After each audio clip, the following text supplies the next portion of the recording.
Tous, merci d'être venus, si nombreux. Non, bon, écoutez, c'est pas grave. En tout cas, merci à vous d'être là et ça me fait bien plaisir de vous recevoir. Je vais remercier Mme Caillot, du coup, la principale du collège, qui nous reçoit ce soir et qui nous a reçus il y a 3 semaines sur la conférence sur l'immobilité.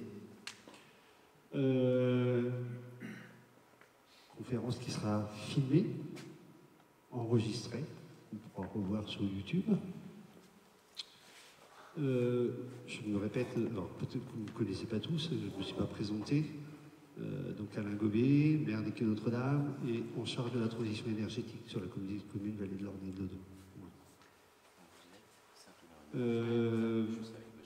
Donc la communauté de communes est engagée dans la transition énergétique, donc 100% renouvelable en 2040 et avec une réduction des consommations de 50%. Sinon, on n'y arrive pas. D'où les conférences, le numérique, il y a eu l'habitat, il y aura l'alimentation bientôt. Et les mobilités, bien sûr, puisque on a bien compris que les mobilités étaient vraiment le point dur, hein, puisque c'est presque 50%, combien? Un tiers. Et l'habitat? La moitié. La moitié. Donc voilà. Et le numérique, on va voir ça tout à l'heure. Mais on compte sur toi pour nous donner tous les éléments. Bien sûr, ces moments-là, c'est avant tout pour créer de l'échange, hein, bien sûr donner de l'information, mais aussi échanger, et puis aussi recueillir vos impressions, vos idées. C'est ce qu'on a fait la dernière fois avec les petits papiers qu'on a distribués et qui nous sont venus, pour lesquels on a diffusé du coup, et bien sûr ces éléments-là vont nous servir aussi à réfléchir et à faire des propositions par la suite.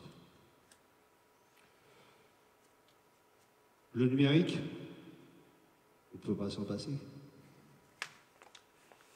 En tout cas, c'est ce que je pense. C'est compliqué maintenant, en tout cas, de s'en passer. Ça fait partie de notre vie. On a affaire tous les jours avec eux. Mais bon, c'est vrai qu'on l'oublie. Enfin, on l'utilise tellement qu'on arrive à oublier l'impact que ça peut avoir. Et comme quand on allume la lumière, qu'on la laisse allumer, enfin voilà. Visiblement, on a même plus ces réflexes, enfin, pour beaucoup en tout cas, ces réflexes, dire voilà, eh bien, ça consomme, c'est de l'énergie, ça coûte cher, mais ça coûte pas que cher, c'est aussi sur notre environnement, en tout cas, on voit bien, le réchauffement climatique, il n'est pas là par hasard. Quoi vous dire? L'animation, Frédéric, c'est toi qui va ouvrir ce soir. Frédéric Lemaître. Je vais essayer de te présenter par la suite, mais là, du coup, on va procéder comme ça. Il y a 1 heure de présentation, si je trouve, voilà. Et 1 heure où tu vas nous faire un petit peu réfléchir, travailler. C'est ça? En atelier? Ok. Et tout ça, ça fait 2 heures. Donc, fin, clôture, à 20h30. Voilà, bonne soirée. Et puis, n'hésitez pas à intervenir si vous avez des questions. À toi, Frédéric. Merci Alain. C'est bon, on m'entend bien. Donc bonsoir tout le monde. Donc effectivement, moi je m'appelle Frédéric Lemaître. Plusieurs d'entre vous me connaissent. J'habite à l'Escachamps, donc j'habite en du territoire. Et j'ai travaillé 17 ans dans le numérique, en société de services informatiques. J'ai été directeur d'agence dans une grande société de services informatiques. Voilà, j'ai piloté des équipes dans le numérique, donc c'est un sujet que je connais. Et puis je suis tombé dans le côté changement climatique, effondrement de la biodiversité, et c'est là que je me suis rendu compte à un moment donné que le numérique, eh ben, finalement, c'était peut-être pas si virtuel que ça, si dématérialisé que ça. C'est vrai qu'on entend tous les jours dire que le numérique, ben, c'est virtuel. On parle du cloud, et dans le cloud, on voit on imagine des nuages, on imagine voilà, enfin, quelque chose de virtuel. Et là, ce qu'on va aborder ce soir, c'est justement toute la chaîne et vous montrer que le numérique, c'est au contraire quelque chose de bien matériel, mais matériel souvent très éloigné de nous et à l'autre bout de la planète. Voilà. Donc on va parcourir tout ça sur le numérique. Donc pendant 1 heure à peu près, une conférence interactive. Donc n'hésitez pas à participer. Vous allez voir, vous avez des petits papiers dans les mains de couleurs. Quand vous verrez les questions sur les slides, je vais vous inviter à lever les papiers selon la réponse que vous imaginez. Et voilà. Et puis au bout d'1 heure à peu près, voilà, vous allez vous séparer en équipe et puis travailler sur des cas d'usage autour du numérique et puis essayer de retrouver des ordres de grandeur par rapport aux numériques et aux impacts du numérique. Voilà. Alors, le numérique. Donc le numérique, première partie, on va commencer, je vais aborder le point clé, le numérique est partout. Et Alain, tu le disais tout de suite, le numérique, on ne peut plus s'en passer tellement on est dedans tous les jours, du matin jusqu'au soir. Ça c'est Bill Gates qui disait ça, Internet devient la place publique du village global de demain. Et c'est vrai, maintenant on se rend compte que la place du village, elle est vide, mais Internet est rempli de personnes et on se rejoint sur les réseaux sociaux, on se regroupe virtuellement à travers le numérique. Alors, déjà, première question qu'on peut se poser, c'est les équipements numériques. Qu'est-ce que c'est? Alors là, je vous pose la question. Qu'est-ce que vous avez, à quoi vous pensez quand je vous dis équipement numérique? Voilà, très rapidement comme ça. Première chose qui vous vient en tête. Téléphone, ordinateur, tablette. Tiens. Ça tombe bien parce que téléphone, ordinateur, tablette, ce sont les premiers auxquels on pense. Mais il n'y a pas que ça. Est-ce que vous pensez à autre chose? Ah, cafetière, intéressant. Cafetière, les objets connectés, les cafetières électriques maintenant, et effectivement, on commence à connecter beaucoup d'objets. Vidéoprotection. Caméra de vidéoprotection. Caméra, vidéoprotection, tout à fait. Les robots tondeuses, les robots aspirateurs, les robots laveurs et tout ça, il y en a de plus en plus, ouais, exactement. Les montres connectées, oui, tout à fait. Et à l'intérieur d'une maison aussi, maintenant, on peut se connecter avec Alexia. Oui, c'est ça, les assistants vocaux, Google, Alexa, les drones, voilà. Alors ça tombe bien du coup, ce qu'on se dit là, c'est donc effectivement les téléviseurs, maintenant les téléviseurs sont connectés, les box internet, des montres connectées, on l'a dit tout à l'heure, les assistants vocaux comme Alexa, des enceintes Bluetooth qui sont connectées, des écouteurs maintenant, les écouteurs sont connectés, les imprimantes, c'est un équipement numérique, des consoles de jeux vidéo, des appareils photo qui sont numériques maintenant, les casques de réalité virtuelle, des liseuses numériques, des drones, on en a parlé, des terminaux de paiement qui sont accessibles maintenant partout, des instruments de musique qui sont numériques, des ampoules qui sont maintenant connectées, on connecte maintenant l'ampoule directement, on y accède à distance, des machines à laver, des réfrigérateurs. Voilà, ça fait un petit paquet d'objets, et encore je n'ai pas tout mis, hein, c'est juste un exemple, ce sont juste des exemples. Donc, les volets roulants, non mais voilà, donc il y en a, et si on fait le tour de toutes les maisons et du quotidien, on en a partout, même les voitures sont connectées, voilà, on en a partout. Donc, alors, on peut se poser la question, qu'est-ce que c'est un équipement numérique? Déjà, ça c'est la première chose de base. Équipement numérique, déjà, c'est un dispositif électronique. Voilà, donc comme une machine à laver, mais voilà, un dispositif électronique. C'est un dispositif qui traite de l'information sous forme numérique. Et quand on dit sous forme numérique, à contrario des signaux analogiques, ça va traiter une suite de bits, voilà, et ça va justement, ça va permettre de traiter les informations sous forme de bits, voilà, signaux digitaux. Un équipement numérique, c'est interactif. Il va échanger des données, soit avec un autre équipement, soit avec un utilisateur. Voilà. Un équipement numérique permet, très souvent et la plupart du temps, on y installe des applications pour exécuter des tâches. Et un équipement numérique, c'est très souvent maintenant polyvalent. On arrive à faire plusieurs choses avec un équipement numérique. C'est juste que, voilà, si on voulait sur une machine à laver, on pourrait très bien lui faire autre chose que juste laver le programme. Voilà. Mais ça, on limite pour les usages, mais je veux dire, la créativité humaine, voilà, pourrait faire en sorte qu'on pourrait utiliser... Déjà parce que tu as les machines à laver qui font sèche-linge. C'est ça, oui, non, mais voilà. Machine à laver, sèche-linge, ouais, tout à fait. Ouais. Alors, voilà donc un équipement numérique voilà, que possède ces 5 caractéristiques-là. Maintenant, la question, pourquoi est-ce qu'on utilise les équipements numériques? Pour quels usages? Est-ce que vous avez des idées? Les GAFAM le font parce que c'est comme ça qu'on gagne de l'argent. Oui, gagner de l'argent. Ouais. Pourquoi? Parce qu'on prend toutes les données qui sont gratuites, que nous on fournit, et eux ils en font quelque chose.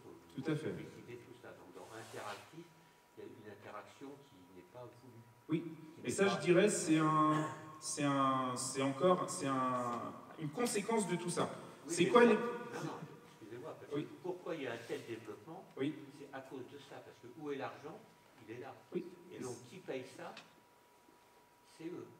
C'est eux, c'est-à-dire que c'est des entreprises suffisamment puissantes pour faire un développement énorme. Et qui créent aussi des besoins. Parce que franchement, ça fait que 20 ans, 30 ans qu'on a, à peine 30 ans qu'on a Internet, qu'on a toutes ces choses-là, on vivait, pas mieux, mais on vivait. On vit tout à fait sans Internet, tout à fait. Et puis sans numérisation. Exactement, oui, tout à fait. Donc, faut pas, voilà. Mais du coup, pourquoi est-ce que maintenant, nous, on utilise Internet? Pourquoi est-ce qu'on en est arrivé, nous, à utiliser Internet? Pour quels usages? Communiquer, oui, c'est un usage. Différents services, en fait. Moins de déplacements. Moins de déplacements, se déplacer, et je vais dire...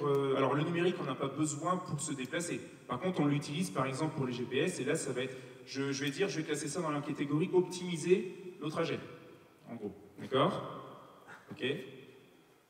Recherche d'informations. Recherche d'informations. Alors, je mets le premier là, c'est se divertir, déjà. Hein, on est d'accord que maintenant, on utilise le numérique pour se divertir. Voilà, qu'on le veuille ou non, mais c'est comme ça, et on l'utilise pour se divertir. Le deuxième, on l'a dit, communiquer. S'informer, ça fait partie aussi de la communication, c'est la communication descendante. Les réseaux sociaux sont aussi là-dedans. Calculer, au sens, quand tout ce qui va être les données qu'on va stocker, ce qui se passe derrière, c'est du calcul. Hein. Voilà, dès qu'on stocke des données, et tout ça, ça va être utilisé, effectivement, pour différentes choses, et différentes opérations derrière. Optimiser, voilà, les GPS, la logistique, toute la logistique, savoir quel itinéraire prendre, savoir dans quel endroit stocker du matériel plutôt que d'autres, enfin voilà, toutes les applications qu'on utilise au quotidien pour la logistique. Et puis une dernière chose maintenant qu'on utilise, et on s'en rend même plus compte, c'est commercer. On achète et on vend, tous les jours. D'accord ? Combien d'entre vous ont une application sur laquelle vous pouvez acheter quelque chose sur votre téléphone? Je pense quasiment tout le monde. Voilà. C'est bien. Très bien. Très bien. Alors voilà, donc ça on dit que ce sont les usages du numérique. Pourquoi est-ce qu'on utilise le numérique, je veux dire, au quotidien? Les cinq grands usages. Question. On commence par une petite question, c'est vrai que vous allez pouvoir utiliser vos petits papiers. Combien y a-t-il d'équipements numériques sur Terre? 5 milliards. N'étez pas les copains. Je vous invite à lever les petits papiers. Voilà, alors il y a beaucoup de verre, il y a beaucoup de verre, il y a beaucoup de verre, il y a beaucoup de verre. Bravo. La réponse c'est 35 milliards. Voilà. Et sur ces 35 milliards, donc je vous rappelle, on est 8 milliards sur Terre. D'accord ? 35 milliards, alors ce sont des estimations bien sûr, on n'est pas allé compter directement chaque équipement numérique, en plus sachant qu'il y en a qui dorment dans les placards, donc voilà, on ne les a pas comptés. Alors sur ces 35 milliards, comment ça se décompose? On en a 67 millions qui sont des équipements dans les data centers, dans les fameux data centers, dont on entend parler tous les jours, les serveurs, voilà, les serveurs dans le cloud et autres, dans les différents data centers. 1,3 milliard sont les équipements réseau, qui permettent à l'information de passer et de passer entre les différents serveurs et ordinateurs. D'accord ? Et le reste, 35 milliards, à peu près, ce sont des terminaux utilisateurs. Donc ce que nous, on utilise au quotidien dans nos mains. Les téléphones, les smartphones, les télés, les objets connectés, tout ce qu'on a vu avant, et tout ce qui vous vient en tête dès qu'on parle d'équipements numériques. Alors, si on rentre un petit peu dans le détail, les équipements réseau, en fait, la majorité, ce sont les box Internet, 1,1 milliard. Il Il y a des routeurs, donc les routeurs ce sont des petits boîtiers qui permettent de transférer, je veux dire, les informations numériques entre les différents équipements sur le réseau. Et puis les antennes relais, 10 millions, qui permettent de transférer les informations de façon, sans fil sur le réseau téléphonique. Au niveau des terminaux, qu'est-ce qu'on trouve? Maintenant, on trouve 19 milliards d'objets connectés. C'est juste énorme. 33,8 milliards de téléphones, et là je parle des téléphones qui ne sont pas des smartphones, donc les anciens téléphones qui ne font qu'appeler. Voilà. Les smartphones, 3,5 milliards. Les écrans et vidéoprojecteurs, comme ceux-ci, 3,1 milliards. Et puis les ordinateurs, 1,5. Et puis autres, une catégorie autre avec tout ce qui ne rentre pas dans les autres catégories. Donc voilà. Donc là, ce qui est important de voir ici, c'est vraiment la majorité sont des terminaux utilisateurs, donc c'est ce qu'on utilise nous. Et la majorité des objets connectés, des smartphones, des téléphones et autres. D'accord? Oui. En termes d'énergie, pour reprendre parce que c'est pas parce qu'il y a 35 milliards que globalement il y a une consommation qui est plus forte. Alors j'y viens. Je réponds pas tout de suite parce que ça fait partie, j'en parle, de l'énergie. Pas de souci. Équipement numérique. En France, il y a 800 millions d'équipements numériques. Ça fait plus de 10 appareils par personne.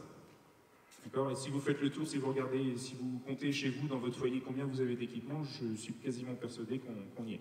Voilà. Voilà, en France, alors je vous ai mis quelques chiffres, mais c'est juste pour vous montrer qu'on retrouve les mêmes proportions avec la majorité des petits objets connectés. Voilà, après les stockages externes, les smartphones, les télévisions, on retrouve les mêmes proportions que globalement. Alors tout ça, autant il y a 20 ans, ces équipements numériques communiquaient très peu, voire pas du tout, autant maintenant, ces équipements numériques sont indissociables de Internet. Et Internet, ce qu'on se rend compte, c'est que Internet grandit, la quantité de trafic sur Internet grandit au fil du temps. Là, donc ça c'est un graphique qui vient de l'Agence internationale de l'énergie. En 2010, on va partir en 2010, mais il y avait déjà du trafic Internet avant. Mais si on prend 2010 comme référence, on se rend compte déjà qu'en 2015, on avait fait x4 sur le trafic Internet, 5 ans après. On se rend compte qu'en 2018, on était à x9. On se rend compte maintenant qu'en 2000, alors là, ça s'arrête en 2021, mais 2019 x12 et 2021 x17. Donc là, le trafic Internet, on est dans une progression qui n'est pas linéaire. On est dans une progression exponentielle. Voilà, et ça, alors je n'ai pas les chiffres encore de 2024 parce que ça nécessite du temps, mais on est sur cette tendance et ça continue sur cette tendance de façon exponentielle.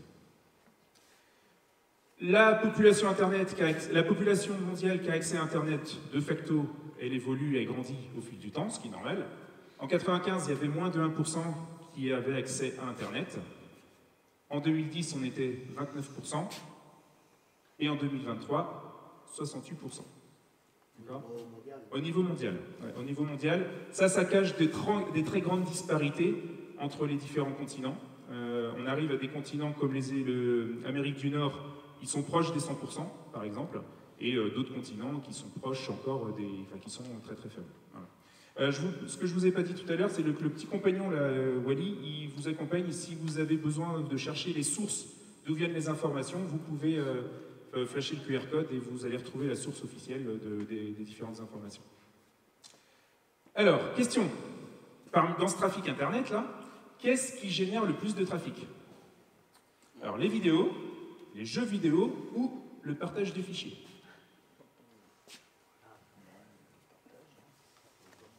Pas évident. Alors, je vois du rouge. Les vidéos, je vois du bleu, je vois du jeu vidéo. Ah, c'est mitigé. Ah, c'est mitigé, je vois un peu de tout en fait là. Je vois un peu de tout. Je suis pas sûr. Pas sûr? Eh bien alors, voilà la réponse. Les vidéos. Pourquoi est-ce qu'on dit ça et comment... Enfin, pourquoi est-ce qu'on dit ça? Parce que la vidéo représente 80% du trafic Internet.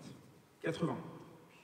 Derrière, les web et données, c'est 14%, les jeux vidéo, c'est 4%, et le partage de fichiers, 2%. Donc autant dire, c'est rien du tout, le partage de fichiers. Pourquoi? Alors ça s'explique, c'est parce qu'une vidéo, c'est une séquence d'images.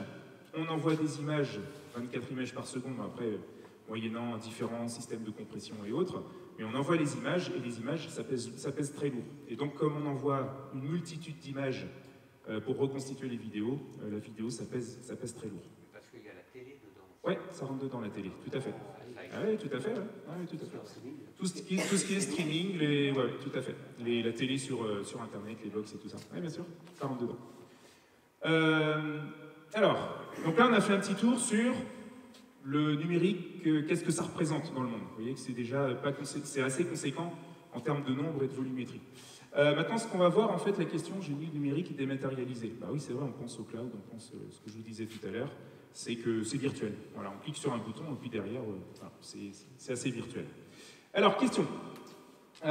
Qu'est-ce qui pèse le plus dans l'empreinte carbone? Donc là, on est dans l'empreinte carbone, c'est-à-dire les émissions de gaz à effet de serre qui provoquent le changement climatique. Et effectivement, le numérique rentre aussi là-dedans et émet du gaz à effet de serre. Voilà. Par contre, dans le numérique, qu'est-ce qui émet le plus de gaz à effet de serre? Est-ce que ce sont les data centers? Est-ce que ce sont les terminaux utilisateurs ou est-ce que ce sont les équipements réseau? Alors, data center, je vois un petit peu de terminaux utilisateurs, mais la majorité de data center. Eh bien, bonne réponse, c'était les terminaux utilisateurs. Les terminaux utilisateurs, eh ouais, terminaux utilisateurs. Alors, on va rentrer un petit peu dans le détail sur, justement, sur les différents aspects, je vais dire les impacts environnementaux du numérique, et on va naviguer parmi plusieurs impacts différents, et on va commencer par l'impact carbone, réchauffement climatique, changement climatique. Alors, numérique, qu'est-ce que c'est? Numérique, c'est presque 30 millions de tonnes de CO2 en France, en 2022, quand même. C'est 4% de l'empreinte carbone. D'accord? On se dit 4%, c'est déjà pas mal quand on sait que les transports, c'est une trentaine de pourcents en France. Numérique, c'est assez, voilà, 4%, c'est assez conséquent. C'est autant que les poids lourds en France. Le numérique, d'accord? Ça émet autant que les gaz d'échappement des poids lourds en France. Savoir que dans le monde, c'est 2 gigatonnes dans le monde pour le numérique. Donc ça émet du gaz à effet de serre. Comment? Vous me dites, vous allez me poser la question, comment? Mon téléphone, il n'envoie pas de gaz. Oui, mais qu'est-ce qui est calculé dans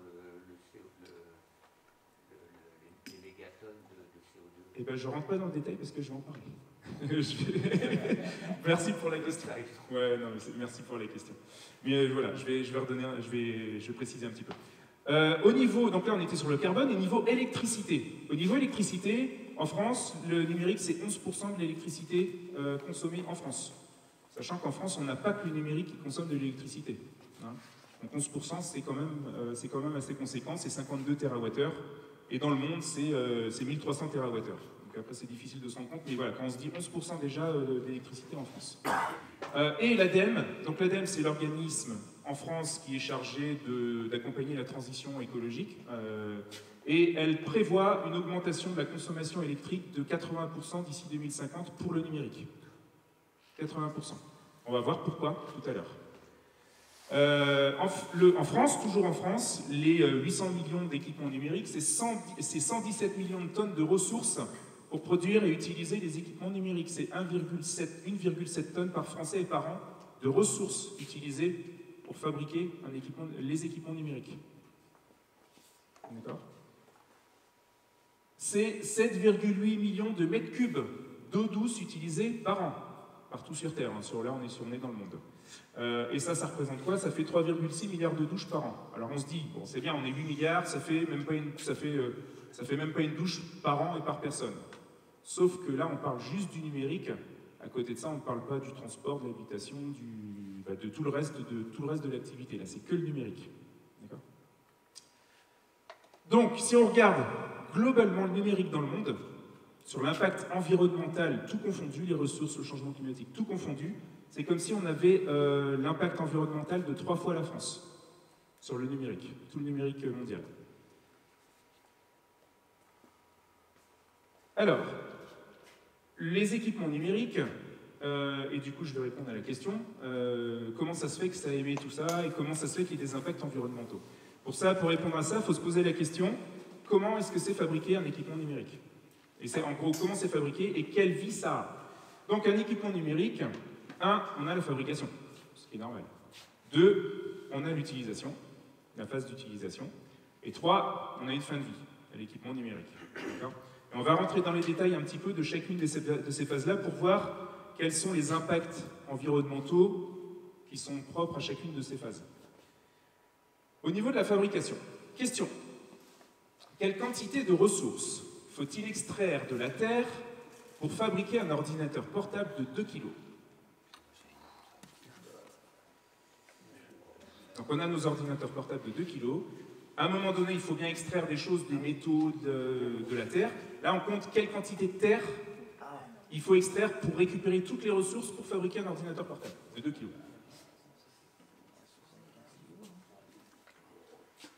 Alors, je commence à voir un petit peu de bleu, un petit peu de vert. C'est moitié-moitié entre du bleu et du vert. Eh bien, la bonne réponse, c'est 800 kg. C'est 800 kg. Comment ça se décompose les 800 kg pour fabriquer un ordinateur portable? Dans les 800 kg, on compte, il faut extraire 200 kg pour récupérer les énergies fossiles qui sont nécessaires à fabrication. Il faut du pétrole, il faut du gaz et du charbon pour extraire, pour alimenter les camions, pour alimenter les usines, pour faire chauffer, mouler le plastique et autres, voilà. Et donc, il faut extraire des énergies fossiles. Donc, on a besoin d'extraire 200 kg de la Terre pour récupérer les énergies fossiles. Les 600 kg, c'est pour extraire les minerais. Les minerais, le cuivre, l'or, le fer, le chrome, le nickel, l'argent, tout ça, tout ce qu'on met dans nos ordinateurs portables. D'accord ? Là, on retrouve nos 800 kg de ressources extraites. En complément de ça, on a 190 tonnes d'eau pour fabriquer un ordinateur portable, qui sont nécessaires tout au long de la chaîne de fabrication. Donc ça va être utilisé aussi bien pour l'extraction des minerais dans les mines pour séparer les différents minerais, ça va être utilisé à différents niveaux de la chaîne de fabrication. Et puis, on utilise plusieurs dizaines de kilos de produits chimiques pour les semi-conducteurs notamment, pour fabriquer les semi-conducteurs ou pour séparer les différents composants et autres. Voilà. Ça fait beaucoup, hein, de 800 kg pour un ordinateur de 2 kg. Même question pour un smartphone de 200 grammes. 200 grammes, c'est un smartphone classique. 200 grammes. Même question. Quelle quantité de ressources faut extraire de la Terre pour un smartphone de 200 grammes? Trop optimiste tout à l'heure. Trop optimiste. Donc, je vois du bleu. Je vois un petit peu de vert. Je vois surtout du bleu. Ah. Ouais, trop pessimiste là pour le coup. 225. 225 kg. C'est déjà pas mal hein, pour 200 grammes, 225 kg. Si on fait la même chose de répartition, c'est 45 kg pour les ressources fossiles, c'est 180 kg pour l'extraction des minéraux, voilà. Et puis c'est à peu près 76 tonnes d'eau pour un smartphone, utilisé tout au long de la chaîne de fabrication. Et puis plusieurs dizaines de kilos de produits chimiques également. Ok, mais donc du coup, la question qui vient après, c'est oui, nos smartphones, là, combien il y a de métaux différents dans un smartphone? Donc entre 5 et 10, entre 15 et 25, entre 50 et 70. Alors, je vois, il y en a qui trichent, hein, qui regardent les petites étiquettes qui se lèvent avant. Donc il y a une majorité de vert, c'est ça, entre 15 et 25, c'est ça? La réponse, entre 50 et 70. Si, entre 50 et 70. Comment ça se décompose, ça? Voilà, là on ouvre un téléphone portable, un smartphone. Vous voyez que pour chacune des couches là, différentes, eh ben, on a différents métaux. Voilà. Si je regarde sur la dalle tactile, on a de l'indium, de l'étain, du silicium, de l'aluminium, du potassium. Voilà. Sur la batterie, on a du lithium, du cobalt, du carbone, du fluor, je passe, vous avez compris. Et là, en faisant tout ça, en regardant tout ça, on arrive à peu près à une soixantaine de matériaux différents. Et vous connaissez le tableau de Mendeleïev, le tableau des éléments périodiques de Mendeleïev. Il y a à peu près 103 éléments qu'on a identifiés sur Terre. Là, on en utilise 60 pour un téléphone portable. Voilà. Donc, autant dire que le téléphone est très dépendant des différents métaux qu'on a sur Terre. Est-ce qu'il y a des recherches pour diminuer le nombre de... Je ne sais pas. Je ne sais pas. Ce que je sais, quand même, c'est que ce n'était pas le cas il y a 20 ans sur les téléphones. Sur les téléphones, il y a 20 ans, on n'utilisait que quelques métaux.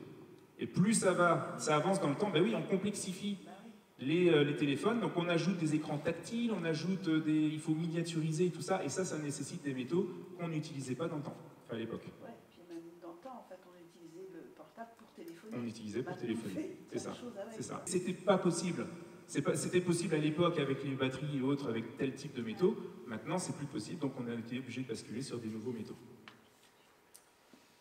Petite question, comment ça s'appelle cette machine, cette belle machine? Est-ce que certains savent ce que c'est?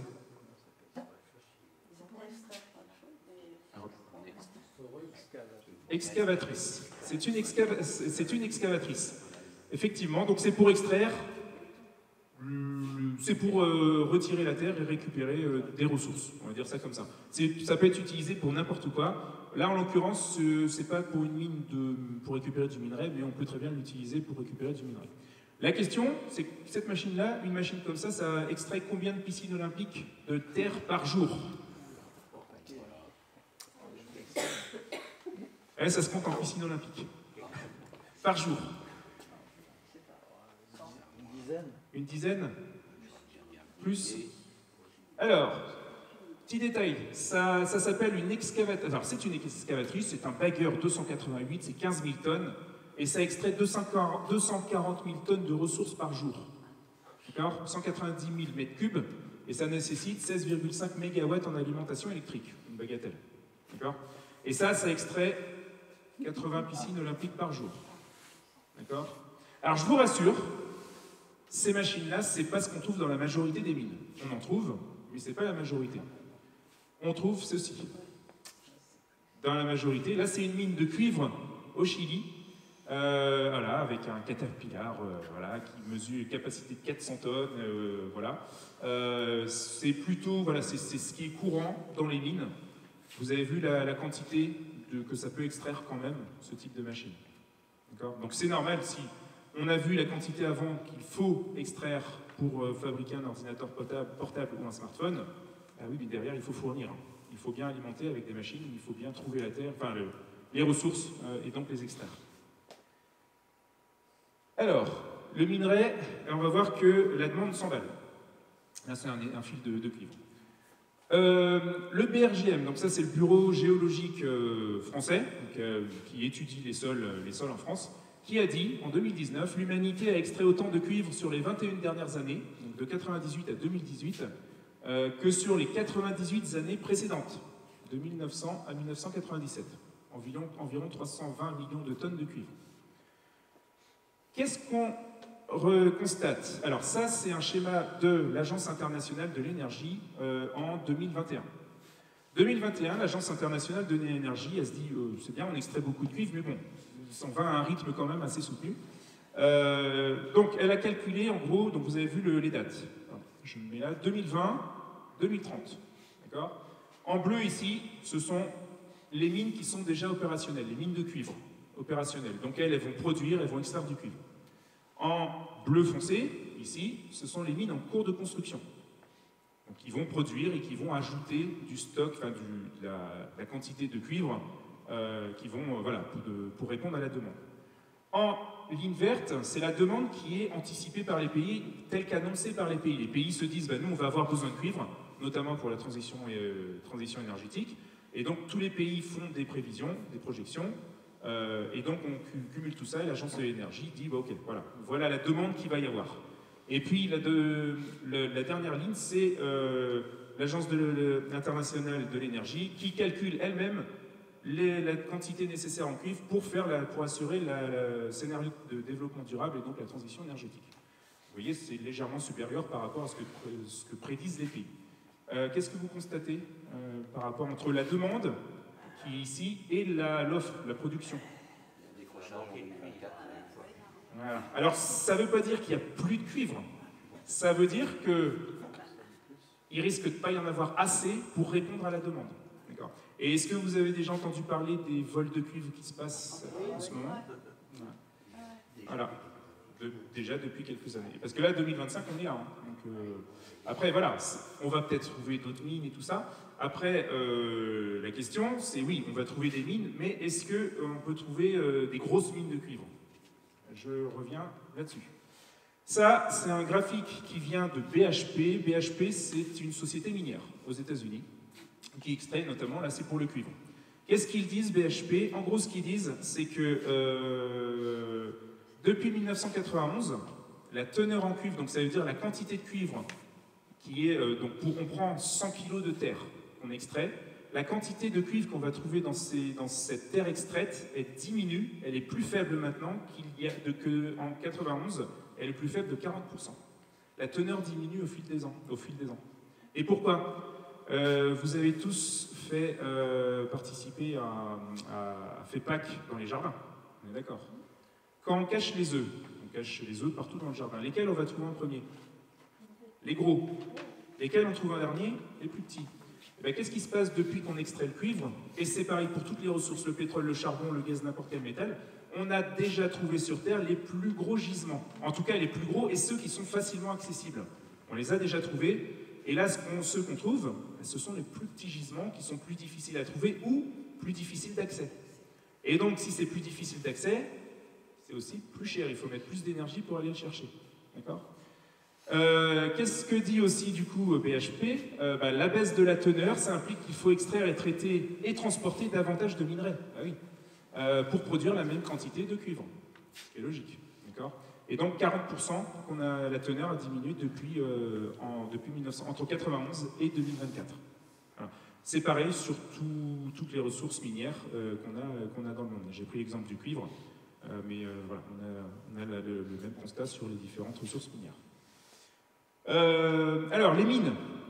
Du coup, les mines, c'est bien, mais ce qu'on se rend compte, c'est que c'est assez polluant. Je vais dire l'avantage, pour être provocateur un petit peu, c'est qu'on n'en a plus en Europe ou très peu. Donc ça ne pollue pas chez nous. Ça pollue à l'autre bout de la planète. Et encore une fois, je suis provocateur. Hein. Quand je dis ça, je fais exprès, je suis volontairement. Alors, les mines. Par exemple, j'ai pris quelques exemples. On est dans une ville de Chine, proche d'une mine de graphite. Le graphite, c'est un des métaux qu'on utilise, un des minerais qu'on utilise dans nos smartphones. Dans cette ville-là, à l'extrême nord-est de la Chine, il y a tellement de particules dans l'air à cause de la mine que l'air scintille dès qu'un rayon de lumière touche les particules. Ça, c'est un article du Washington Post de 2016. Là, je vous ai mis un autre article. Alors, les mines, toujours pareil, les mines, là, c'est une pollution qu'il y a eu dans l'Ohio, voilà. Qui, en gros, qu'est-ce qui s'est passé? Là, c'est le problème des drainages miniers acides. Drainage minier actif, pardon. Donc, en gros, on ouvre la terre, on récupère les métaux, mais sauf que quand on va chercher les métaux, on apporte de l'oxygène. Et quand l'oxygène arrive en contact des métaux, les métaux continuent de s'oxyder, là où ils avaient arrêté leur oxydation. En continuant de s'oxyder, ça génère des produits, dont de l'acide, qui se retrouvent dans les rivières et dans les lacs et en contact de l'eau en proximité. Donc ça, les gens qui sont juste à côté ont la joie, sur certaines mines, de retrouver ce type de pollution. On a d'autres pollutions par les contaminations en métaux, de l'eau qui traverse d'une mine de plomb, du métal de plomb ou du cuivre, elle se charge directement, elle récupère des éléments et qui se retrouvent directement dans l'eau, par exemple. Il y a d'autres pollutions chimiques, on utilise des produits chimiques pour séparer les éléments, quand on récupère de la terre pour séparer les différents métaux, on utilise des produits chimiques, voilà, du cyanure, de l'acide sulfurique et autres, qui une partie se retrouvent dans l'eau et dans les eaux qui sont proches de la mine. Et puis, il y a aussi des phénomènes d'érosion et de sédimentation. On enlève la terre, elle est souvent stockée sur un tas, mais sauf que quand il pleut, cette terre-là, elle va être évacuée par l'eau, en partie, et donc elle va s'accumuler, elle va transférer les sédiments, elle va s'accumuler, ce qui risque, voilà, ce qui étouffe la végétation, les rivières, plus bas, en contrebas des rivières. Donc là, je vous ai mis que des exemples de pollution. Il y en a d'autres, des pollutions sonores, des pollutions visuelles, des pollutions, voilà, il y en a plein d'autres. Mais ça, ce sont des exemples de pollution des mines, et qu'on ne voit pas parce qu'elles sont loin, et puis c'est vraiment concentré autour de la mine. Et ça, on n'y pense pas quand on clique sur les boutons de nos souris. Alors, consommation d'eau, une mine, c'est également très consommateur en eau. Je vous ai mis un exemple sur le triangle du lithium, Chili, Argentine et Bolivie. Le Chili, l'Argentine et la Bolivie, ils détiennent 75% des réserves de lithium du monde. Donc il y a beaucoup de lithium par là-bas. Et ce qu'ils se sont rendus compte, c'est que dans ce triangle-là, l'extraction du lithium par différentes entreprises, elle a consommé 65% des réserves en eau de la région. Donc pareil, les habitants du coin ne sont pas très ravis. Il se passe quelques petits problèmes justement pour, si on veut continuer de récupérer de l'eau. Alors, ça c'était la phase de fabrication. Vous avez vu que c'est quand même assez impactant sur certains points. La phase d'utilisation maintenant. Quels sont les impacts majeurs en phase d'utilisation de nos équipements numériques? Question. Combien y a-t-il de data centers dans le monde?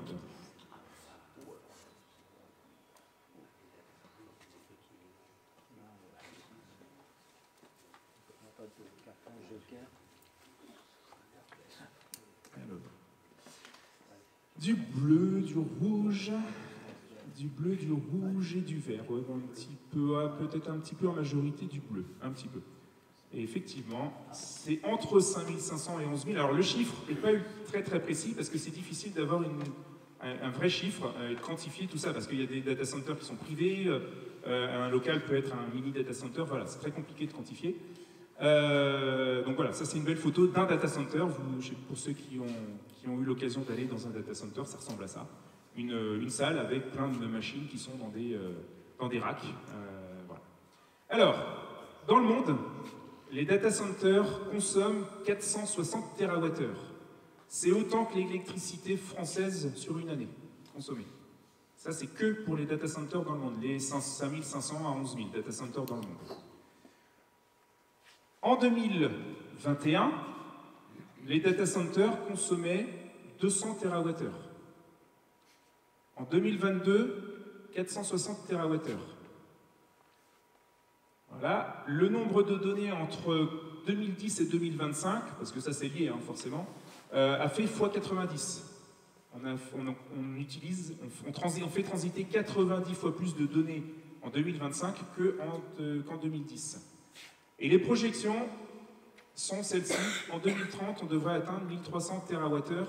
Alors c'est pareil, ce sont des estimations, c'est très compliqué, donc il y a des fourches, c'est même plus des fourchettes, il y a des fourches sur les projections, mais ça c'est une valeur moyenne de ce qui est estimé d'ici 2030. x3, entre 2022 et 2030, sur la consommation énergétique des data centers, consommation électrique des data centers. Alors, montée en puissance, ça avance très vite et ça consomme beaucoup, énormément. Je vous ai donné des exemples. Ici, c'est Oracle. C'est une grande société Oracle dans tout ce qui va être base de données, très connue dans le monde du numérique, avec beaucoup de solutions numériques à la pointe de la technologie. Eux, c'est pareil, ils ont des data centers et ils ont plus suffisamment de data centers. Ils sont obligés d'aller chercher de l'énergie, de l'électricité en plus, parce qu'ils n'ont pas suffisamment d'électricité. C'est le cas pour Amazon. Voilà, Amazon met un pied dans la production nucléaire. Voilà. Ça, c'est en 2024. C'est le cas pour Microsoft. Ils relancent une centrale nucléaire de 3 Mile Island pour alimenter ses data centers. 2024, les trois extraits. Et tout ça, ça va être pour fabriquer, utiliser des SMR. C'est des petits réacteurs nucléaires qui vont être dédiés pour les data centers. Donc Oracle, c'est plus 1 gigawatt. Microsoft, c'est plus 800 MW, et puis Amazon, c'est plus 320 MW, et c'est l'équivalent de 250 000 foyers. La consommation électrique de 250 000 foyers. Ça, c'est juste sur la partie électricité, consommation d'électricité. Mais c'est très long à produire les SMR, les petits réacteurs nucléaires. Donc en attendant, on fait quoi? En attendant, on se replie sur le charbon, le gaz ou le pétrole, donc sur les énergies fossiles. Google a annoncé qu'ils allaient réutiliser des centrales à charbon en attendant. L'intelligence artificielle d'Elon Musk, pareil. Ils annoncent qu'ils vont réutiliser des centrales à gaz et charbon. Et puis pareil pour le Meta, c'est Facebook. Meta, c'est le groupe Facebook. Donc voilà, charbon, gaz et gaz. D'accord ? En attendant que les petits réacteurs nucléaires soient construits. Et ces petits réacteurs nucléaires, ça peut prendre quelques années. Ça marche pas. pourrait se retourner vers les énergies renouvelables, par exemple. Il pourrait, mais il pourrait. Alors je sais, par exemple, je ne l'ai pas mis ici, mais un exemple, l'Irlande. C'est un pays d'Europe qui accueille beaucoup de data centers pour des raisons fiscales. Et donc l'Irlande, les sociétés, les organisations qui sont en charge des développements des énergies renouvelables ont déjà annoncé qu'elles seraient incapables de fournir, de répondre à la demande qui sera liée au développement des data centers en Irlande. Les énergies renouvelables ne vont pas pouvoir le faire tellement ça va vite. Sachant qu'on ne sait pas si ces nouveaux réacteurs nucléaires vont fonctionner. Sachant qu'on ne sait pas si les nouveaux réacteurs ne vont pas fonctionner. Oui, tout à fait. Ouais. Les recherches en France sont arrêtées. Hein. Alors là, on parle des SMR. Les SMR, non, je parle des SMR. J'avais pas entendu. Pour moi, les SMR, ce sont les petits réacteurs et ceux-là, normalement, ils sont... Mais après, voilà, je n'ai pas l'information plus précisément. Voilà. Mais si c'est arrêté, effectivement, ça veut dire qu'on se retournera d'autant plus sur les énergies fossiles pour produire de l'électricité. Les entreprises qui travaillent là-dessus ont arrêté. Pour moi, c'est sur la fusion. Pour moi, non, pas la fusion. Bah, la fusion sur ITER. C'est encore autre chose. Oui, c'est ça. Ouais. Mais ça, bon, il y a de l'argent, alors ça nous a ça et ça ne marchera jamais. Et les SMR, ça ne marchera pas. Parce que ça a déjà été mis en place. Ouais. Donc, du coup, ça veut dire qu'on va se retourner d'autant plus là-dessus. C'est bien que les nuages, il y a un bouquin là-dessus qui est très bien. intéressant. Je note. Vous pourrez me redonner le nom du bouquin, ça peut être intéressant. Sur l'histoire de l'énergie. Alors, malgré tout ça, on avait vu que les data centers, l'utilisation, ça consomme énormément d'énergie. Malgré tout ça, celui qui arrive en tête dans la consommation d'énergie en France, ce sont les terminaux numériques, les terminaux utilisateurs. Ceux qu'on utilise. Ils utilisent 39% de l'énergie primaire, malgré tout ça, en France. Les data centers arrivent derrière avec 29% de l'énergie consommée, malgré tout ça. Et le réseau, lui, consomme très très peu, c'est 8% de l'électricité. De l'énergie, je ne parle pas de l'électricité, ici c'est toute l'énergie consommée. Ça représente tout ça. À l'utilisation, on consomme 76% pour faire fonctionner nos équipements. Et la fabrication, la distribution, la fin de vie, ça représente 24% de l'énergie primaire consommée. Alors, on termine avec la fin de vie. La fin de vie. Alors là, j'ai pris des chiffres au niveau mondial parce que c'est difficile de rester focalisé sur la France. Vous allez comprendre pourquoi. Dans le monde, c'est pareil, on ne dissocie pas les équipements numériques des déchets électroniques. Ça reste des déchets électroniques, on ne les sépare pas, on les traite de la même façon et ils sont traités avec. Dans le monde, c'est 62 millions de déchets électroniques en 2022. 62 millions de tonnes.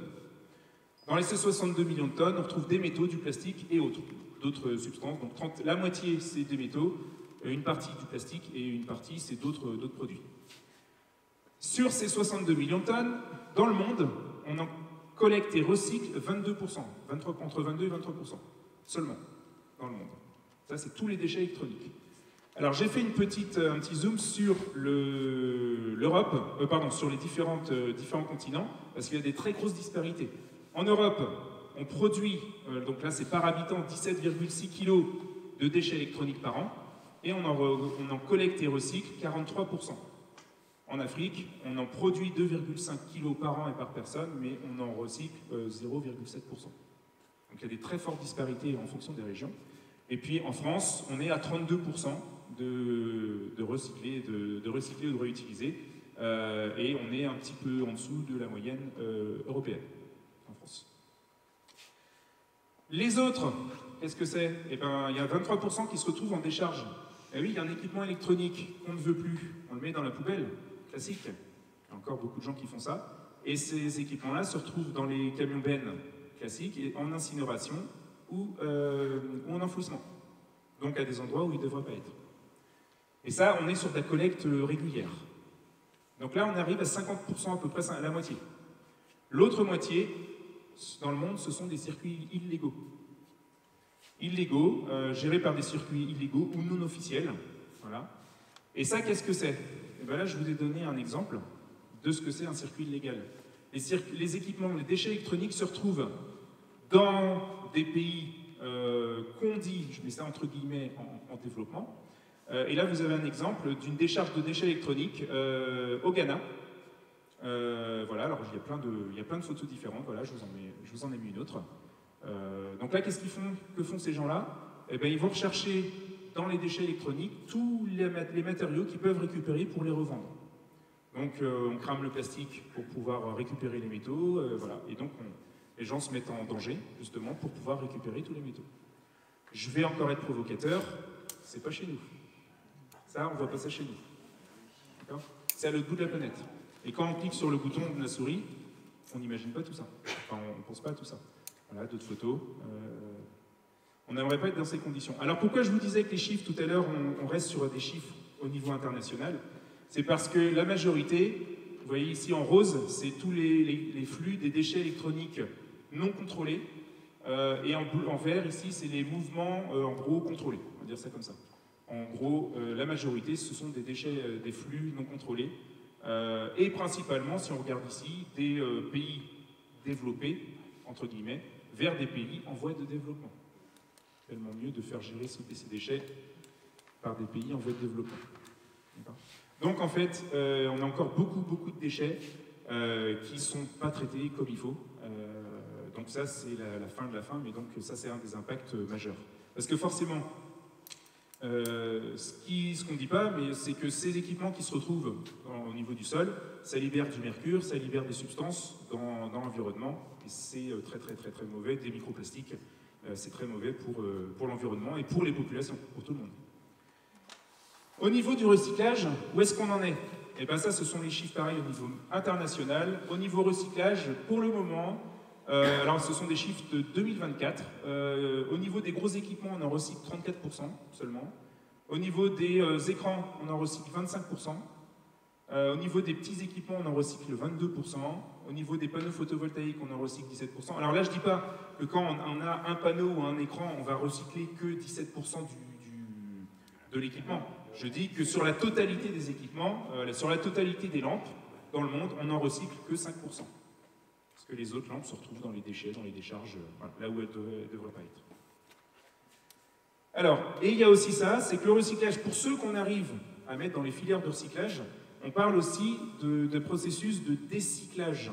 Le décyclage, en fait, quand on fait du décyclage, c'est qu'on va réutiliser les matériaux d'un produit pour en faire d'autres produits de qualité inférieure. Les plastiques qu'on récupère des ordinateurs ou certains métaux, on ne peut pas les réutiliser pour refaire des équipements à l'identique. Donc on les réutilise, on les mélange souvent à des produits neufs, des matériaux neufs, mais on les réutilise pour faire d'autres produits qui sont souvent moins avancés et moins évolués que les autres. Donc le recyclage, c'est bien, mais il ne faut pas mettre non plus tous les espoirs sur le recyclage. Et c'est valable pour les équipements numériques. Alors, donc si on fait une vue d'ensemble sur tous les critères, ressources, changement climatique, émissions de gaz à effet de serre, voilà, donc là j'ai pris 3 critères et je vous ai mis les terminaux utilisateurs, les data centers et le réseau. Au niveau de l'épuisement des minerais, c'est les terminaux utilisateurs qui consomment le plus de ressources. Ils consomment 86% des ressources consommées pour le numérique. Au niveau de l'épuisement des ressources fossiles, donc on a besoin de chauffer, on a besoin de faire du carburant et tout ça. Alors ça, je vais revenir après. Au niveau de tout ça, là encore, les terminaux utilisateurs consomment 55% au niveau mondial des énergies, des ressources fossiles. Et là, c'est tout confondu, hein. C'est aussi bien la fabrication que l'utilisation. Voilà, et puis les autres sont séparés entre les data centers qui là consomment des énergies fossiles quand même, puisqu'on l'a vu tout à l'heure avec les centrales à charbon et à gaz, entre autres. Et puis sur les gaz à effet de serre, eh ben, c'est la même chose. On a la majorité, ce sont les téléphones, enfin pardon, pas les téléphones, les terminaux utilisateurs qui émettent le plus de gaz à effet de serre. Alors là, je vous ai rajouté des petites icônes ici. C'est pour vous dire quoi? C'est pour vous dire pour chaque étape, est-ce que c'est la fabrication qui consomme le plus, enfin, qui est le plus impactant, ou est-ce que c'est l'utilisation? Donc là, on voit que sur l'épuisement des minerais, sur les équipements, les terminaux mobiles, c'est bien la fabrication qui est le plus impactant et qui consomme 99,8% des ressources. Pareil pour ici, les émissions de gaz à effet de serre. Les émissions de gaz à effet de serre sont faites à 85% pour la fabrication des terminaux utilisateurs. Et Et la majorité ici, les ressources fossiles, on voit que les data centers émettent beaucoup sur l'utilisation, ce qui est normal. Et tout ça, sur la partie fabrication, si on se concentre là-dessus, bah, ça représente 60% de l'impact environnemental, tout confondu. Donc en fait, la fabrication, il y a deux points importants, mais je vais y revenir après sur la conclusion. Les terminaux utilisateurs ont énormément d'impact environnemental, mais les processus de fabrication ont énormément d'impact environnemental. C'est vraiment le côté fabrication, 60%. L'objectif d'ici 2030 pour le numérique, c'est de diminuer de 45% par rapport à 2020, les gaz à effet de serre, entre autres, sachant qu'on augmente tous les ans de 6% par an, actuellement. C'est quelle référence? C'est la COP21? Ça, oui, c'est en lien avec les accords de Paris. C'est en lien avec les accords de Paris et donc les objectifs, ouais, de notamment la SNBC en France, mais oui, en lien avec les accords de Paris. Tout à fait. Et donc, voilà. Donc, il faudrait qu'on diminue de 45% entre 2020 et 2030, mais on augmente tous les ans de 6% par an. Au niveau mondial sur les gaz à effet de serre. Alors, je termine par, parce que là, on a fait le constat du numérique actuel, jusqu'à présent. Mais le numérique, on voit que ça va très vite. Ça accélère de plus en plus vite. Et donc on parle des nouveaux usages. Hein, il y a des nouveaux usages tout le temps dans le numérique. Alors, pour parler des nouveaux usages, je vais juste revenir sur ce concept-là, l'obsolescence technique et l'obsolescence psychologique. Obsolescence technique, c'est de dire que les équipements numériques, comme voilà, les équipements numériques, au bout d'un moment, ils ne répondent plus aux exigences techniques, logicielles ou matérielles. Ils tombent en panne, les mises à jour logicielles sont plus suivies, voilà. Donc ça, je parle volontairement ou involontairement. C'est dans tous les cas. Un téléphone portable, il devient obsolète au bout d'un moment, c'est normal. Voilà. Après, ce qui est moins normal, c'est que le délai c'est que l'obsolescence technique arrive vite, mais je veux dire, c'est quelque chose de normal. Obsolescence psychologique, ça, alors, obsolescence technique, voilà, c'est le cas de la panne. Obsolescence psychologique, c'est un choix par nous, les consommateurs, de remplacer un produit qui est encore fonctionnel. Je vous prends un exemple. L'iPhone 82, il est tellement mieux que l'iPhone 81 parce qu'il prend des meilleures photos qu'on ne voit même pas sur un écran 8K. Même chose pour un téléphone Samsung ou autre. Voilà. En fait, on veut toujours le dernier modèle. Pourquoi? Pour avoir le dernier modèle, même s'il n'apporte pas des fonctionnalités supplémentaires, ou très peu. Voilà. Mais le marketing est très bien fait, et notamment, voilà, il y a des choses comme le Black Friday qui veut nous faire croire qu'il faut acheter, parce que les produits sont tellement mieux que les versions précédentes. Et bien tout ça, ça augmente la fabrication des équipements, forcément. On n'a pas le choix, on achète, il faut les fabriquer, et les fabriquer, on a vu que c'était 60% de l'impact environnemental du numérique. Alors, question. Globalement, depuis que ça existe, la technologie numérique nous a fait économiser de l'énergie.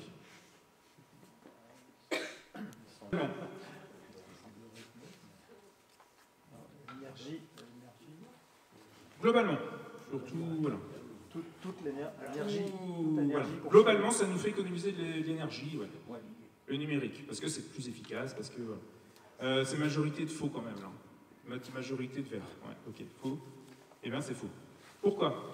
Parce qu'on parle d'un petit truc qui s'appelle l'effet rebond. Je ne sais pas si vous connaissez ça, l'effet rebond. L'effet rebond, je vous ai pris un exemple et vous pouvez l'appliquer à toutes les nouveautés technologiques, nouveautés numériques que vous allez entendre parler. L'effet rebond, c'est quoi? J'ai pris l'exemple d'un téléphone mobile en Suisse. Téléphone mobile en Suisse, dans les années 90, ça avait un certain poids. Ça pesait assez lourd, un téléphone mobile dans les années 90. Et on a fait énormément de progrès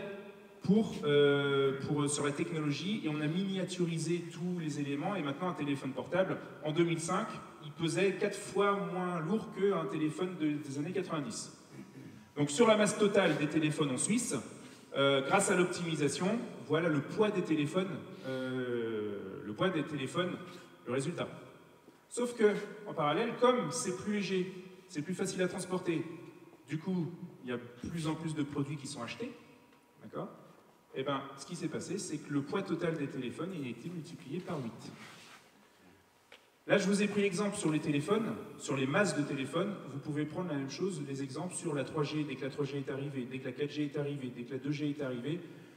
sur toutes les innovations, une majorité des innovations numériques, là, chaque fois, on a bénéficié, entre guillemets, d'effets rebonds, qui fait qu'on aurait pu optimiser de l'énergie, voilà, mais au final, on consomme plus d'énergie au total parce qu'il y a plus d'usages. Et ça va être la même chose avec la 5G. La 5G, c'est beaucoup plus efficace en termes de consommation d'énergie que la 4G. Par contre, la 5G, on va en mettre partout, dans les frigos, dans les machines à laver, dans les prises électriques, dans les prises connectées. Voilà, on va en mettre partout. Donc du coup, ça va augmenter et ça va décupler. Oui. Non, vas-y. Non, je pensais à quand même maintenant, si on achète une voiture, on est obligé d'avoir plein d'électronique qui prend le chou. Oui, c'est ça. Ça m'amuse beaucoup parce que j'ai une voiture qui marche très bien et elle n'a pas de GPS. Oui. Et franchement, j'ai pas besoin de GPS. Et là, j'ai pas besoin de GPS, pourquoi? Parce que je suis pas quelqu'un qui distribue des colis et tout ça. Je comprends très bien qu'au niveau du travail, ceux qui cherchent les adresses et tout ça, c'est très utile, c'est un progrès. Mais pour nous qui nous baladons, on apprend d'ailleurs beaucoup plus la route quand on n'a pas de GPS. C'est ça. C'est qu'on en arrive dans un cas, on arrive dans des situations où on n'a plus le choix en fait d'acheter. Voilà. On n'a plus le choix. Voilà. Et puis on perd des compétences. Oui, tout à fait. Alors, pourquoi c'est vraiment représentative? Alors j'ai pris l'exemple ensuite, j'aurais pu prendre l'exemple partout en fait. Là c'est juste un exemple parce qu'il est parlant et surtout parce qu'il vient d'une source, c'est Eco-Info et puis c'est une source officielle dans le numérique. Voilà. C'est difficile à trouver des exemples parlants avec des chiffres et tout ça. Mais il y a plein d'exemples comme ça. Pourquoi nouveaux usages? Bah oui, on a des nouveaux usages. Hein. J'ai mis 2G, 3G, 4G, la MMS, l'IA, le métaverse, l'IA générative. Tout ça, ça demande des infrastructures. Mais quand les infrastructures sont là, eh ben, elles permettent des nouveaux usages. Donc du coup, on a des nouveaux usages qui demandent des nouvelles infras. Et en fait, on est dans une boucle qui fait que, ça accélère. Question. Nouveaux usages d'intelligence artificielle. Une image générée sur ChatGPT consomme autant qu'une recharge de smartphone. Vrai ou faux? Une conversation, ChatGPT. Donc là, consomme de l'électricité. Alors, je vois du rouge, je vois du vert, majorité de rouge quand même. Là, c'est vrai. C'est vrai. Pourquoi? Alors là, on va rentrer un petit peu dans l'IA. Comment ça fonctionne une intelligence artificielle? Ça fonctionne en deux phases. Première phase, c'est l'entraînement. Donc en gros, qu'est-ce qui se passe? C'est qu'on lui donne à notre intelligence artificielle, vous avez peut-être entendu parler des réseaux de neurones. Donc ça, c'est une boîte noire qui a été développée, c'est un outil informatique qui a été développé. On utilise ça en boîte noire et les développeurs d'IA maintenant donnent à manger à cette boîte noire en espérant qu'il va en ressortir quelque chose et ils arrivent à la paramétrer pour obtenir les résultats qu'on veut. On lui donne des images de chats en disant « ce sont des chats ». On lui donne des images d'autres choses en disant « ce ne sont pas des chats ». Et l'intelligence artificielle apprend toute seule et sait après dire que quand on lui donne une image de chat, c'est un chat. Mais elle apprend toute seule. Et c'est vraiment toute seule. Donc il y a cette phase d'apprentissage. Oui. On parle souvent des ouvriers du clic. Oui. Les gens qui sont mal payés, exploités, justement pour cliquer. Est-ce que c'est une réalité? C'est difficile à dire. J'ai vu aussi des articles voilà. Après, je sais que pour cette phase d'entraînement, il faut énormément de données. Les données, il faut bien qu'elles viennent de quelque part. Donc les données, soit on les a disponibles, soit il faut aller les chercher, soit il faut les inventer ou autre. Donc après, libre à chacun d'avoir ses méthodes qu'il veut. Là, je ne peux pas en dire plus, je sais pas officiellement. Voilà. Mais voilà. J'ai vu des articles aussi comme ça. Donc, on donne tout ça et notre IA, elle est entraînée. Ça peut, sur des grosses IA, on peut passer 15 jours, 3 semaines à faire que la machine, elle apprenne. Des phases de 15 jours à plein régime dans les gros data centers. Après, on passe dans une phase d'utilisation qu'on appelle inférence, où là, avec notre téléphone et avec notre ordinateur, on va juste questionner comme ChatGPT, on va lui poser des questions. Et là, en fonction de ce qu'il a appris, lui, il va piocher dans son modèle, on dit, voilà, il va piocher dedans et il saura dire si l'image qu'on lui donne, c'est un chat ou c'est pas un chat, dans ce modèle. Tout ça, ça utilise des processeurs graphiques, des GPU. Les GPU, c'est ce qu'on a de nos ordinateurs pour la partie graphique de notre ordinateur, pour afficher les choses. Donc les experts, les gamers ont des grosses cartes graphiques parce qu'ils ont des besoins de puissance pour l'affichage des jeux vidéo. Donc ça consomme énormément de ressources parce que c'est capable de faire des calculs en parallèle. Énormément, les GPU. Et pour entraîner une IA, on utilise des dizaines de milliers de GPU pendant des milliers d'heures pour certains modèles d'intelligence artificielle comme ChatGPT, Llama ou autres. Voilà. Donc, voilà. Donc ça passe énormément de temps. Mais quand on utilise également, l'IA, elle continue de tourner. D'accord ? Et elle est souvent, il y a plusieurs phases d'apprentissage et on continue, les modèles continuent d'apprendre. En tout cas, ils passent par des phases d'apprentissage réguliers pour se mettre à jour. Juste pour un exemple, ChatGPT 3, pour un entraînement de 15 jours, a émis, alors c'est une estimation qui a été faite, 550 tonnes de CO2.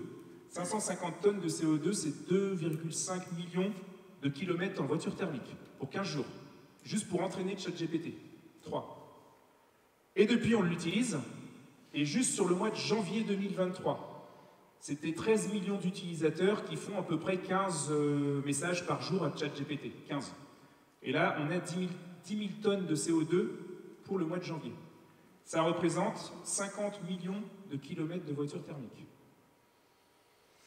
Ah oui, il faut bien alimenter ces cartes graphiques-là. Les cartes graphiques, il faut de l'électricité. L'électricité, on a vu tout à l'heure, soit ça vient des réacteurs nucléaires, soit ça vient des centrales nucléaires, des centrales à gaz ou à charbon. Alors, juste des petits chiffres. Toujours Sacha Luccioni, donc c'est une experte de l'impact environnemental des technologies de l'IA.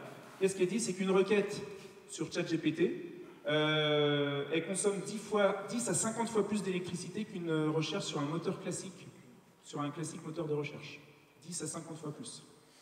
Google et Microsoft, dans leur rapport de durabilité 2023-2024, ont annoncé que, pour Google, qu'ils ont augmenté leurs émissions de gaz à effet de serre de 48% entre 2019 et 2024 à cause de l'IA. Microsoft, pareil, ils ont augmenté de 30% entre 2020 et 2023 les émissions de gaz à effet de serre à cause de l'IA, pour alimenter toujours le fameux GPU qui tourne pendant des milliers d'heures. Et le PDG de Google, qu'est-ce qu'il a dit? Il a dit que les besoins de calcul informatique pour l'IA a été multiplié par 1 million en 6 ans. Vous allez me dire, oui, avant, il n'y avait pas d'IA. C'est vrai, mais par 1 million, les besoins de calcul. Donc tout ça. Question. Parmi les réseaux sociaux, ci-dessous, lequel a la plus grande empreinte carbone? Instagram, TikTok ou Snapchat? Parce que là, on a fait l'IA, maintenant on arrive aux réseaux sociaux.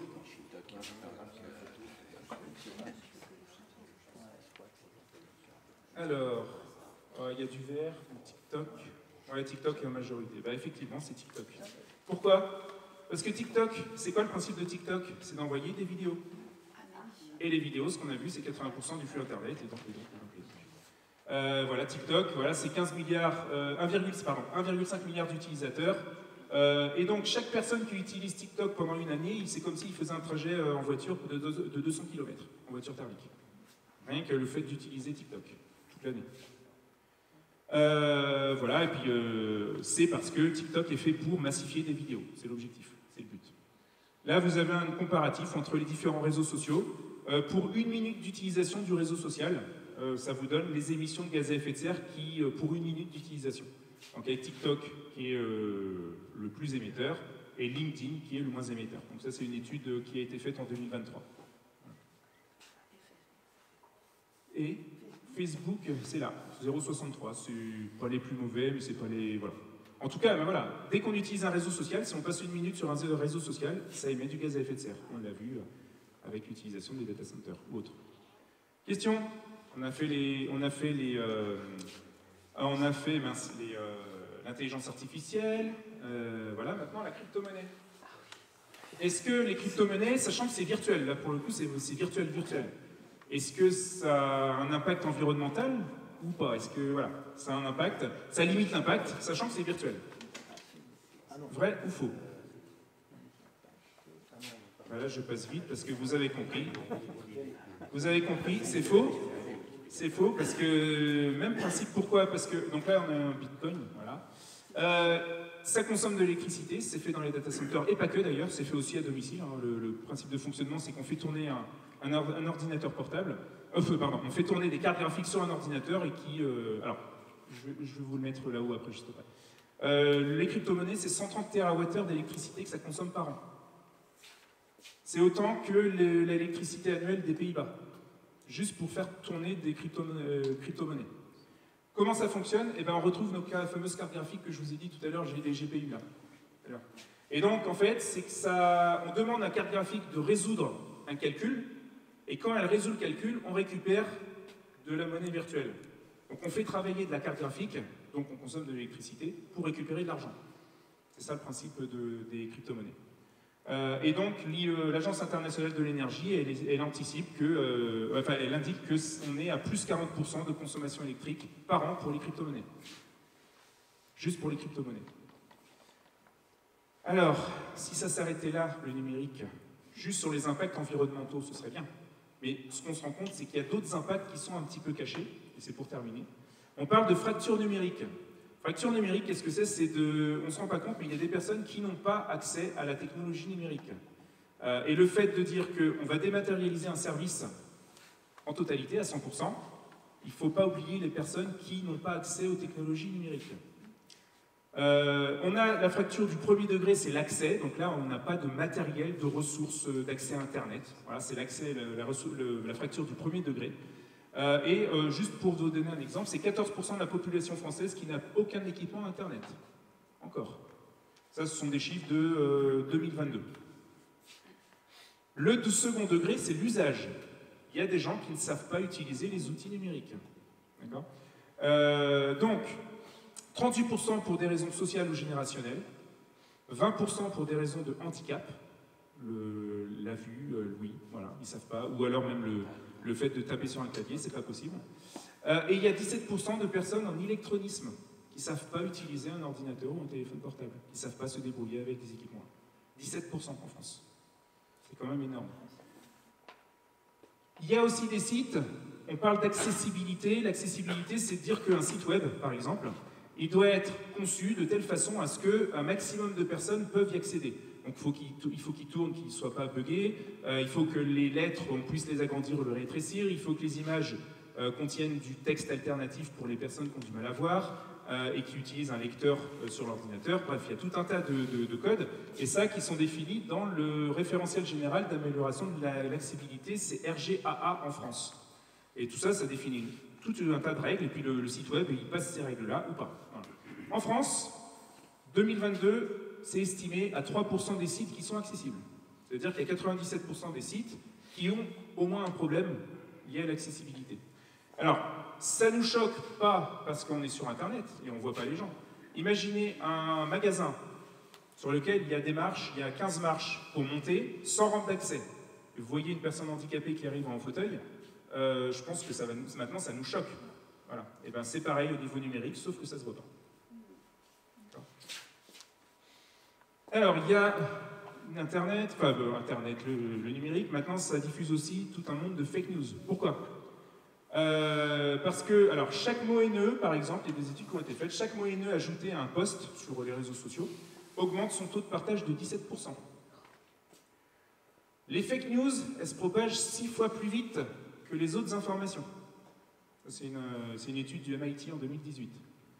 Pourquoi? Parce qu'en fait, les gens relaient plus des informations dès qu'ils ont des émotions de surprise, de dégoût, plutôt que de... Voilà, donc quand c'est des fake news et tout ça, on a de la colère, on a de la surprise, du dégoût, et ça, on va le relayer plus facilement.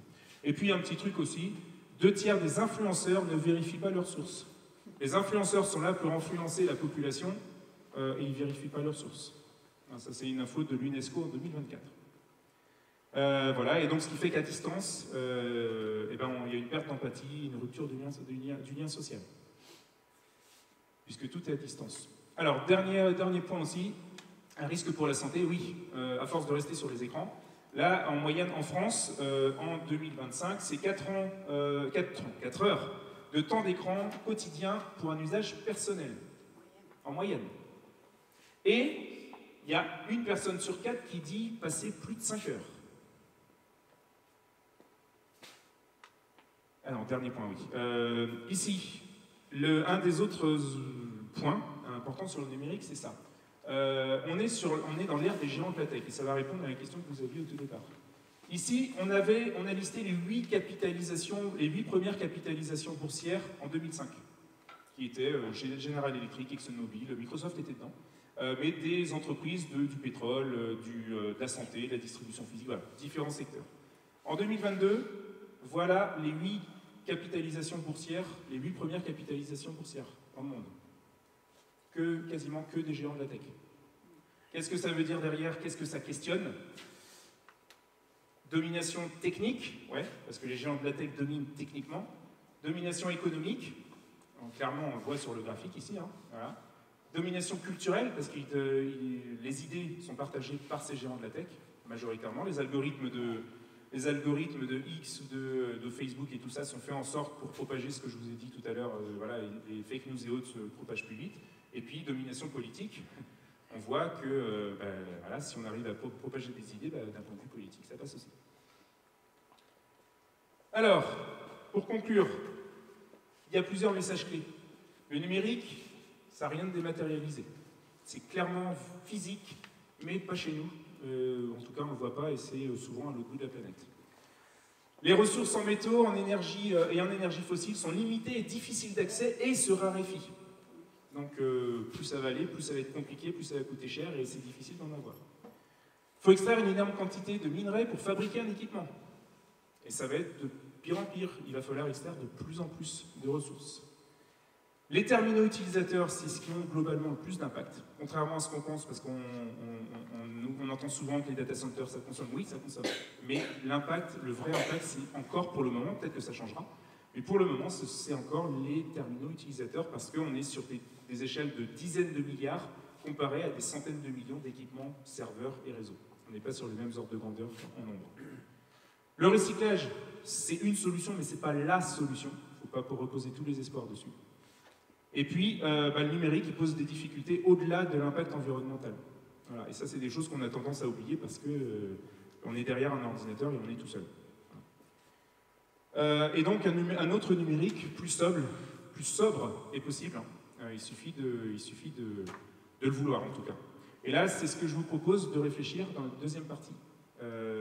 En petits groupes, justement, de réfléchir aux actions possibles qu'on a à notre échelle, à nous, individuelle ou collective, ou en entreprise, ou en collectivité. Qu'est-ce qu'on peut faire pour justement limiter tout ça? Quelles sont les solutions? Donc là, je vais vous inviter à rejoindre les tables. On va pouvoir faire combien? 3 groupes. C'est bien, 3 groupes. Et je vais vous donner... donc il va y avoir 2 exercices. Un premier exercice, il va falloir calculer une empreinte carbone d'une famille, une empreinte carbone du numérique pour une famille. Vous avez 3 exemples. Je vais vous donner les sources et je vais vous aider. Et puis le deuxième exercice, ça va être... Vous avez des exemples d'entreprises qui ont une utilisation du numérique et à vous de les conseiller sur ça, sur comment être plus sobre pour l'entreprise sur le numérique. Voilà. Merci à vous. Merci.